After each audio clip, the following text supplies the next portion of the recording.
I'm Patty. And I'm Joe. Denver. And we'll be doing a scene from Cat on a Hot Tin Roof, and I'll be playing Maggie. And I'll be playing Brick.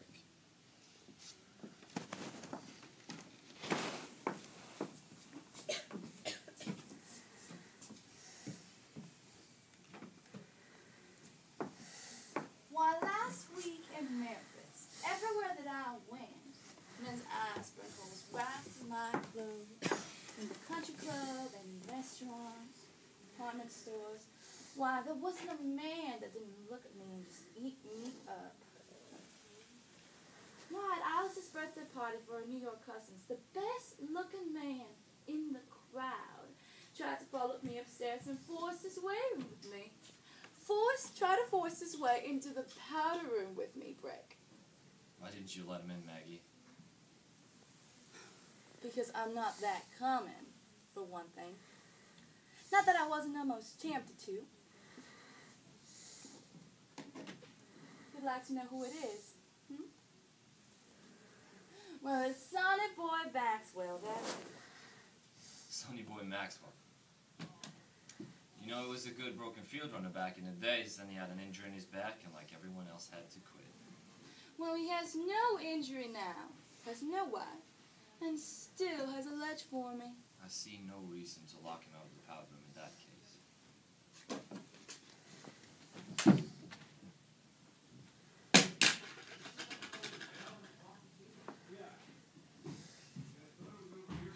I might sometime cheat on you, since you're so insultingly eager to have me do it. But when I do, you can be damn sure it'll be at a place and at a time where only the man and I could possibly know. Because I'm not going to give you any excuse to divorce me for being unfaithful or anything else. Maggie, I wouldn't divorce you for being unfaithful or anything else. You know that by now, right? Hell, I'd be relieved to know that you found yourself a lover. Well, I'm taking no chances. No, I'd rather stay on this hot tin roof. A hot tin roof is an uncomfortable place to stay on, Maggie. And I'll stay on just as long as I have to. You could leave me.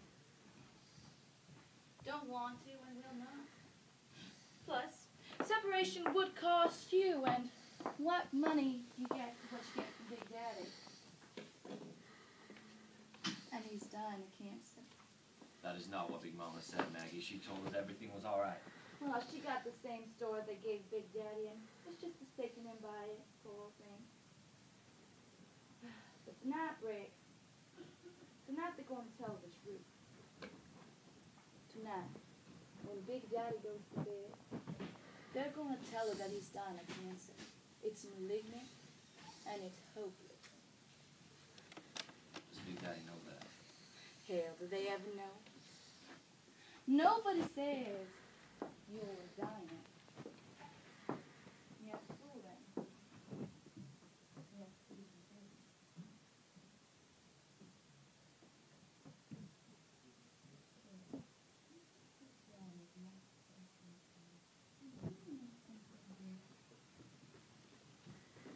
Big Daddy has no will.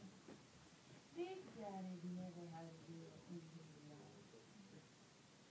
And that's why many people have launched a campaign to impress him as forcibly as they can with the fact that you drink and I have borne no children. Brick, you know I've been so disgustingly poor all of my life. That's the truth, Brick. And I know that, Maggie. I know that.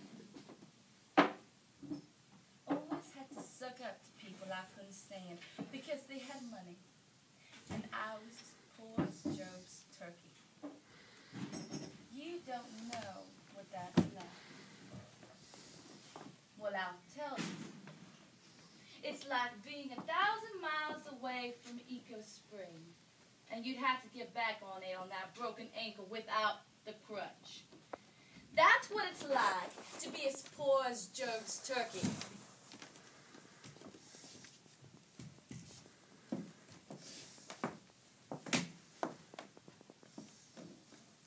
My daddy loved his liquor. My daddy loved his liquor the same way you love this one.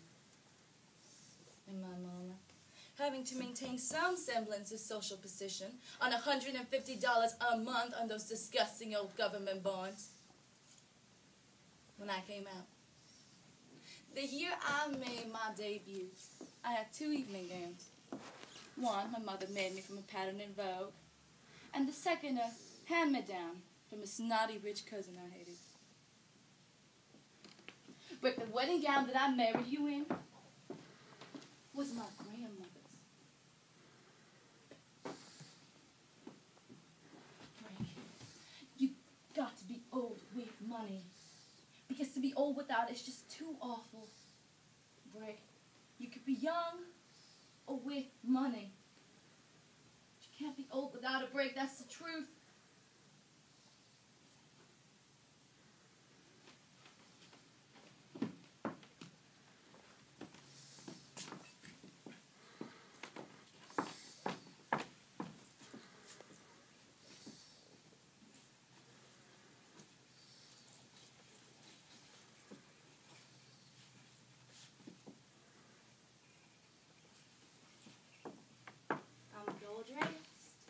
I'm dressed and I've nowhere else to break. Dressed, all dressed, and I've nothing else to do.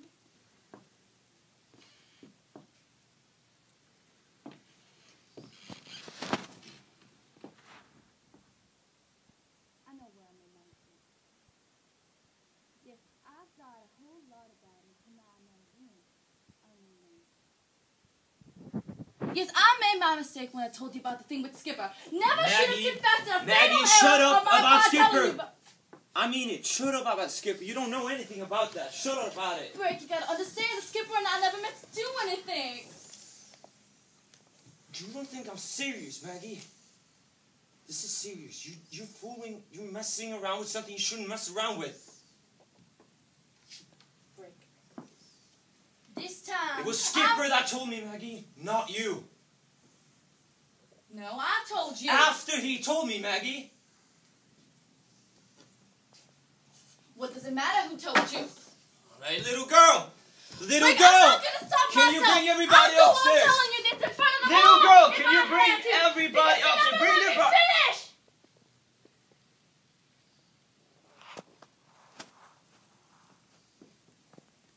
You had was a beautiful, ideal thing to talk about in the Greek legends. It wouldn't be any other way, you being you. Maggie, you gotta stop this right now. Break, listen to me.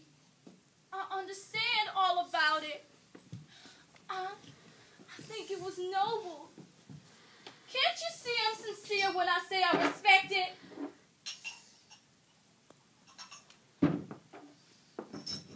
The only point I'm making is that life has got to be allowed to continue. Even after the dream of life is Maggie, over. shut up! Do you want me to hit you with a scotch? You know I can kill you if I hit you with a scotch! Good Lord, man, do you think I'd care if you did? You don't understand anything, Maggie. You don't understand anything. A man has one good, great, true thing in his life, which is true. I had a relationship with Skipper, and now you're naming it dirty. I'm not naming it dirty, I'm naming it clean. Not in love with you, Maggie. No, but a relationship with Skipper, and you're naming it dirty. And you haven't been listening to a single word I'm saying. I'm naming it so damn clean. Kill poor Skipper. You had something that had to be kept so nice. Yes? Incorruptible? Yes? And death was the only icebox where you could keep it. I married you, Maggie. Why the hell would I marry you? If I was